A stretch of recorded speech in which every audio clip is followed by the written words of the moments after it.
Costa Rica, a small country that has so much to offer.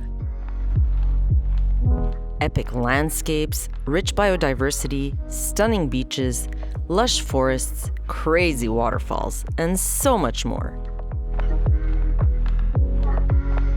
We got to spend 3 months exploring the country from one end to the next. Our travels in Costa Rica started in Cahuita, in the Limon province on the Caribbean coast of the country.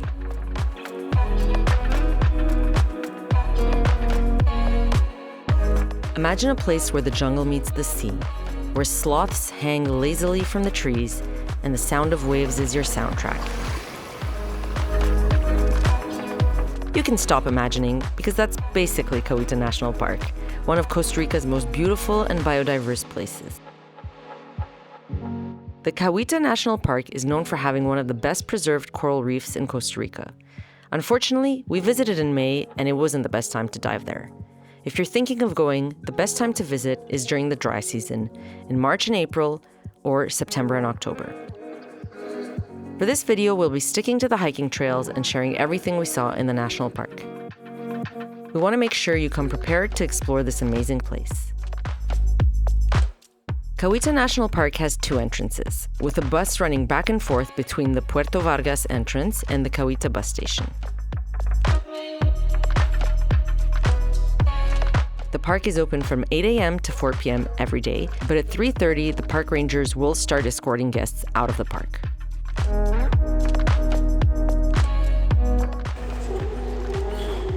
Ooh, you can hear those howler monkeys. Yeah. Today we are exploring the Cahuita National Park here in Cahuita, Costa Rica. It is a donation-based national park, so there's no actual entrance fee. You just give what you can. And you enjoy the rest. If you enter from the Playa Blanca entrance, the fee is a voluntary cash contribution. They invest these funds into the community of Cahuita National Park. We recommend giving the equivalent of $5 per person.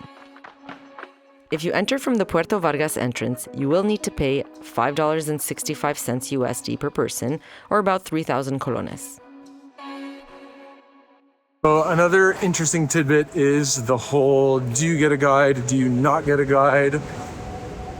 So there's 2 ways to see it. Yes. You can get a guide, help support the local economy and help support a local. Plus, they're going to show you a ton of stuff that you wouldn't normally see because, like I said, you got to walk really slow in the park, keep your eyes up and open all the time to try and spot sloths that are the same color as the trunks of the trees. Yep. Also, regardless, I mean, you're going to see stuff whether you have a guide or not. I mean, for sure, there's people that are stopped looking up in the trees that kind of give away that there's something around. Also, a lot of the monkeys are just very easy to spot. Some of them come right up to you as well. So, I don't know. I mean, I think the tough thing for us was the cost of the guides. They're like up to 20 USD per person. Yeah, and they only stay with you for like 1 to 2 hours. So it's not even like your whole trek through the forest. You have a guide talking to you, showing you. Though, I mean, they must give you great information. Yeah, I think if you are on a short trip and you have the money to spend, definitely go for it. Yeah. Supporting locals, like we said, and you get to see a bunch of cool stuff and learn a lot more things about it. Yeah. But if not, then you maybe want to save your monies. A lot of the guides will tell you, oh, well, it's a free entrance fee, so you can pay the guide and not the donation. Yeah. But then they're not really contributing to like the well-being of the park. So I don't know how I feel about that. I think you do know how I feel about that. I feel like I don't love it. What is there? A sloth. Oh, can I see it? If you don't get a guide, the best trick is to look out for others who have spotted something, or to constantly get used to looking up and, well, just being disappointed. What do you see? Nothing. Wow. Maybe if you had a guide.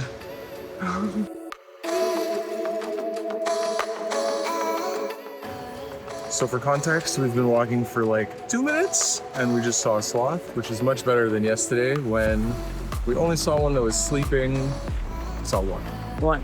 But now we've already seen one, so probably It can only get better. It's only gonna get better. The Cahuita National Park is home to sloths, capucine monkeys, howler monkeys, toucans, poison dart frogs, snakes, and so much more. You'll spend most of your time looking up into the trees, looking for movement or any signs of wildlife. You're so...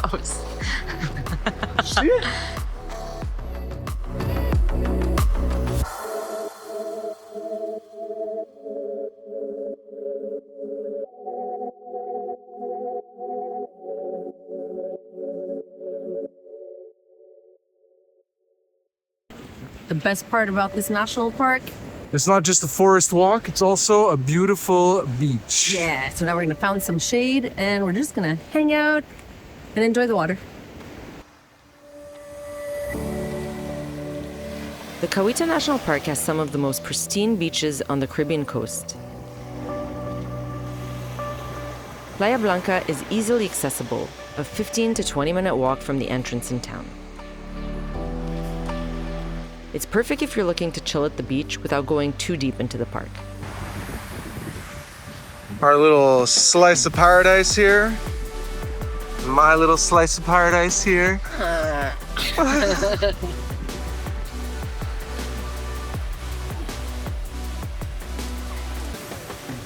All right, after chilling on the beach, we are gonna head back, go make a quick lunch, and come back to the national park. Luckily, with your entrance fee or your donation, you're allowed to leave the park and come back once during the day. So it's a good way for us to head back out and refill our stomachs. Also, the great thing about this park is that you can't bring any single-use plastic in. So if you want to pack a lunch, you have to pack it in like a reusable container or anything like that. So then you can come, bring it in, have your food here, not feed any of the animals, Yeah. and then you don't have to go back in and out. But seeing as our place is really close, it's a cool thing to do. It's fun. We're gonna also reapply sunscreen. Yeah. Reef safe, of course. Also, a great thing about this national park in Cahuita is that Cahuita is really small. So pretty much anywhere that you're gonna be staying, it's like for us, for example, it's like a 3-minute walk into the park. So double, triple, quadruple width. If you're planning on visiting Cahuita National Park, we recommend you bring insect repellent, reef-safe sunscreen, binoculars if you want to spot wildlife, a camera obviously, a towel or sarong to use on the beaches, wear sturdy sandals or shoes, water in a reusable bottle, and snacks or a lunch in a reusable packaging.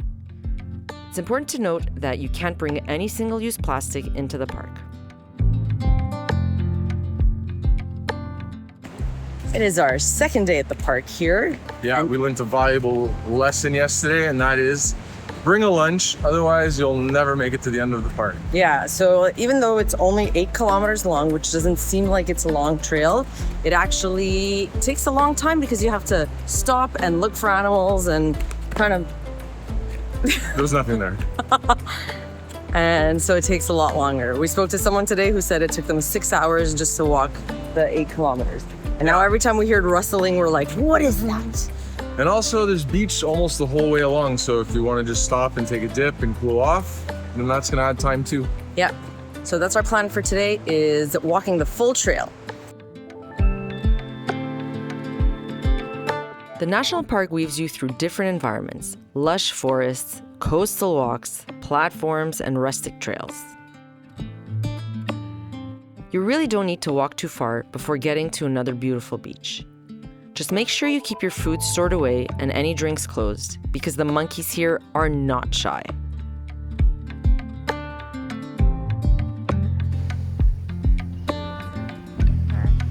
There are plenty of other beaches in the park.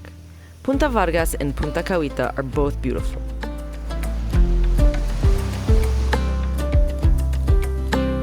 If you find a patch of sand or some shade, just set up camp and enjoy.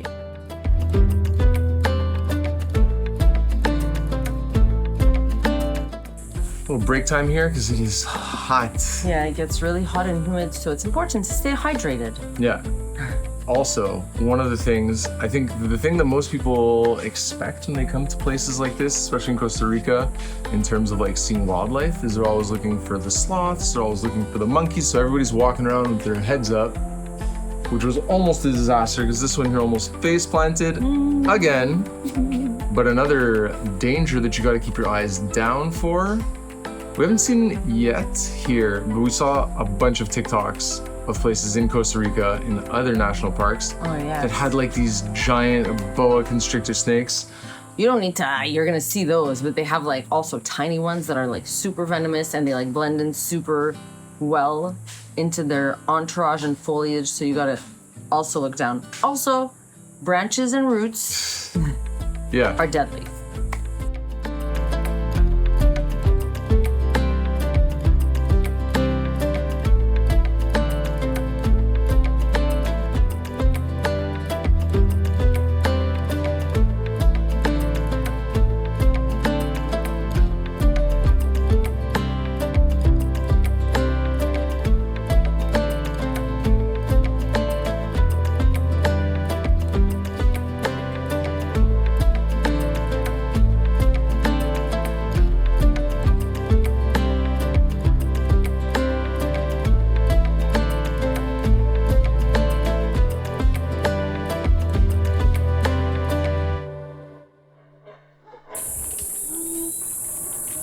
If you listen carefully enough, you hear the howler monkeys.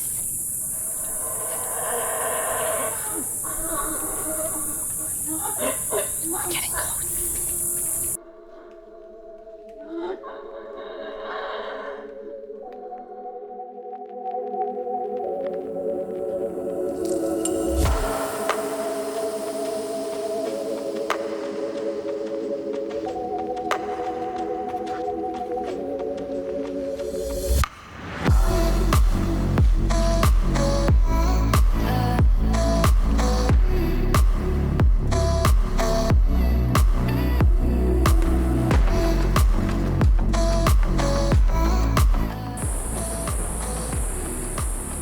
It's because it's so hot, I'm sweating.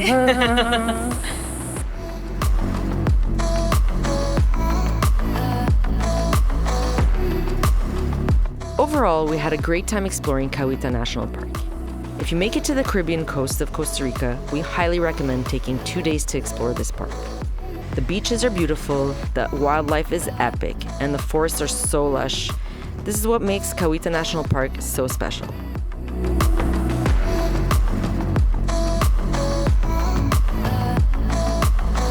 If you have any questions about visiting the national parks in Costa Rica, drop them in the comments. And if you enjoyed this video, don't forget to give it a thumbs up. And of course, subscribe to our channel for more adventures.